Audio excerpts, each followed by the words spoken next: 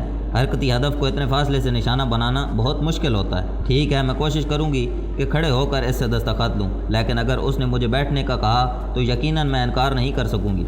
یہ کاغذ تمہاری بجائے کوئی اور دستخط نہیں کرا سکتا؟ نہیں، اور اگر آ سکتا تب بھی میں خود آتی، کہ دوسری صورت میں شک کی زد میں آ سکتی ہوں۔ تیز ہوا چلنے کی صورت میں گولی نہ چلانے کا فیصلہ کر سکتا ہوں۔ جولی روز ویلٹ نے سوالیہ نظروں سے کرنل اسکاٹ کی طرف دیکھا۔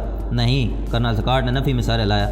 یہ موقع بہت عرصے کے بعد ہاتھ آیا اور ہم تم لوگوں کو مزید یہاں روک بھی نہیں سکتے نا۔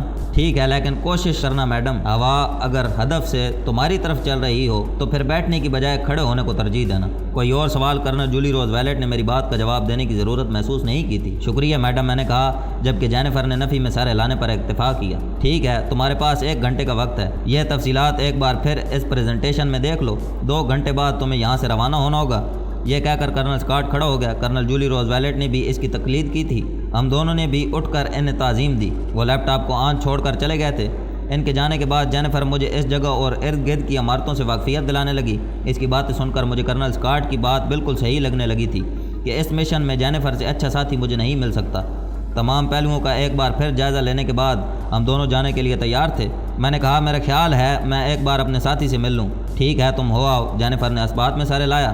میں وہاں سے سیدھا اپنے کمرے میں آیا۔ سردار ٹی وی دیکھ رہا تھا۔ مجھے دیکھتے ہی کہنے لگا، آج کل نظر نہیں آتے ذیشان بھائی۔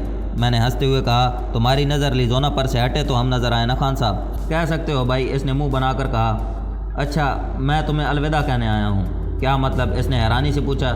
میں اور جینیفر بس کچھ دیر میں نیو یارک روانہ ہو جائیں گے۔ مجھے بھی ساتھ لے چلتے، ہم کوئی سیر سپاٹے کے لیے نہیں جا رہے، اسی لیے تو کہہ رہا ہوں، وہ پرخلوص لہجے میں بولا۔ بس یار دعا کرنا۔ میں نے اسے الوداعی معانقہ کیا اور واپس مڑ گیا۔